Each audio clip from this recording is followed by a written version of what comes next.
കാത്തിരിക്കായിരുന്നു മെസ്സിനെ. തള്ളല്ലേ ആരും തള്ളല്ലേ, തള്ളാനല്ലേ മന്ത്രി വന്നിരിക്കണത്. ഓണസമ്മാനം എന്നുള്ള രീതിയിൽ ഓണം ആണല്ലോ, ആ രീതിയിൽ നമുക്കതിനെ കാണാം. ഓണവും കഴിഞ്ഞ് ക്രിസ്മസ് ആവാറായി, ഇന്നെങ്ങാനും വല്ലതും നടക്കുക. അടുത്ത ഒക്ടോബർ 25 മുതൽ നവംബർ 2 വരെ 7 ദിവസം മെസ്സി കേരളത്തിൽ ഉണ്ടാവും.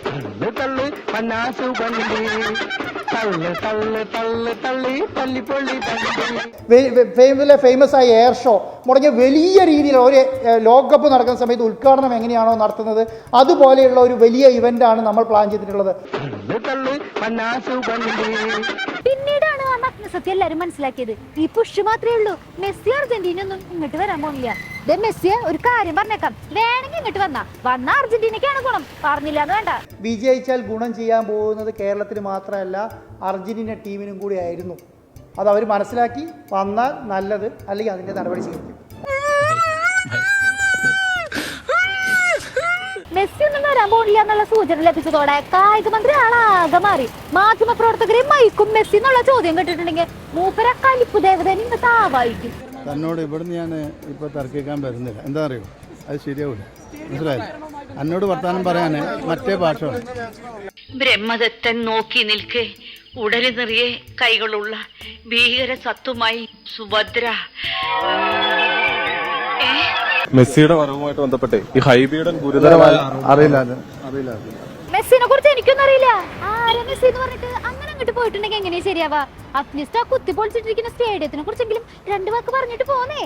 ഈ കലൂർ സ്റ്റേഡിയവുമായി ബന്ധപ്പെട്ട കാര്യത്തിൽ GCDA കൃത്യമായി തന്നെ ഇന്നലെ അതിന്റെ പത്രക്കുറിപ്പ് ഇറക്കിയിട്ടുണ്ട്. ബഹുമാനപ്പെട്ട GCDA ചെയർമാൻ ഇതുമായി ബന്ധപ്പെട്ട എല്ലാ കാര്യങ്ങളും പറഞ്ഞിട്ടുണ്ട്. അതെ, കലൂർ സ്റ്റേഡിയം നവീകരണത്തിന് വേണ്ടി സ്പോൺസർ കയ്യിലേൽപ്പിച്ചത് മന്ത്രി പറഞ്ഞിട്ടാണെന്നാണ് GCDA പറയുന്നത്. അറിയില്ല.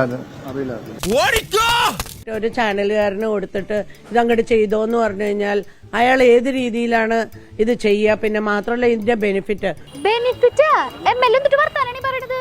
നമ്മുടെ നാടിന്റെ നല്ലൊരു ഭാവിക്ക് വേണ്ടിയിട്ടാണ് സ്പോൺസർ ഈ കഷ്ടപ്പാടൊക്കെ സഹിക്കണത്, അറിയോ?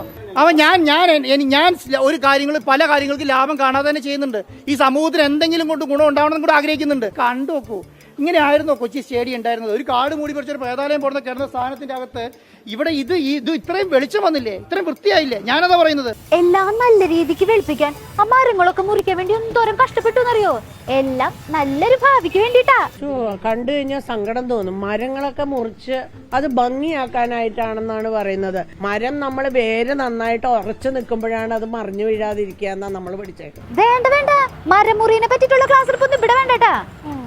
എന്നാലും മെസ്സി വരും എല്ലാം സെറ്റാണെന്നൊക്കെ നാടിക്ക് 40 വട്ടം പറഞ്ഞോണ്ടിരുന്നിട്ട് എവിടെയായിരിക്കും പണി പാളിയത്? അതില് സേഫ്റ്റി ആൻഡ് സെക്യൂരിറ്റി വളരെ പെട്ടെന്ന് തന്നെ അത് തീർക്കേണ്ടതുണ്ടായിരുന്നു. അപ്പൊ അത് തീരുമെന്നാണ് നമ്മൾ പ്രതീക്ഷിച്ചത്. നിങ്ങളല്ലേ പറഞ്ഞത് മെസ്സിനെ കൊണ്ടുവരാൻ വേണ്ടിട്ട് 4 ടർപ്പായ അങ്ങോട്ടും ഇങ്ങോട്ടും വാരി വലിച്ച് കെട്ടിട്ടുണ്ടെങ്കിൽ ഒക്കെ സെറ്റാണെന്ന്, ഓർമ്മയുണ്ടാ? 30 ദിവസം തന്നെ നമ്മൾ ഫീൽഡുകൾ തയ്യാറാവും. ലൈറ്റുകൾ റീപ്ലേസ് ചെയ്യുന്നതാണ്, അത് നമ്മൾ തുടങ്ങിക്കഴിഞ്ഞിട്ടുണ്ട്. ഇപ്പോൾ ആ ഒരു പ്രവൃത്തി കൂടി നടന്നു കഴിഞ്ഞാൽ നമ്മളെ ഗ്രൗണ്ട് ഓക്കെയാണ്.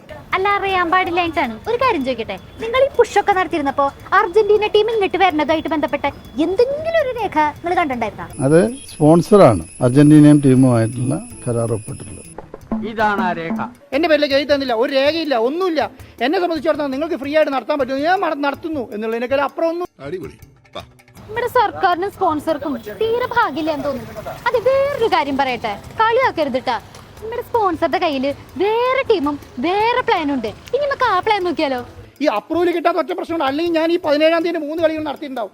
സത്യമായിട്ട് പറയാം, ഇപ്പോഴും എന്റെ കയ്യിൽ 2 അഗ്രിമെന്റ് ഇരിക്കുന്നുണ്ട്. ഞാൻ പറയാത്തതാണ്.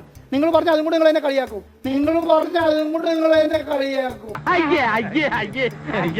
മെസ്സിനെ കൊണ്ടുവരാൻ വേണ്ടിട്ട് മെസ്സിയുടെ ആധാർ കാർഡും കരടച്ച രസീതൊക്കെ ആയിട്ട് കാത്തിരുന്ന നമ്മുടെ സ്പോൺസറും സർക്കാരും ഇനി എന്ത് ചെയ്യും മല്ലയ്യ?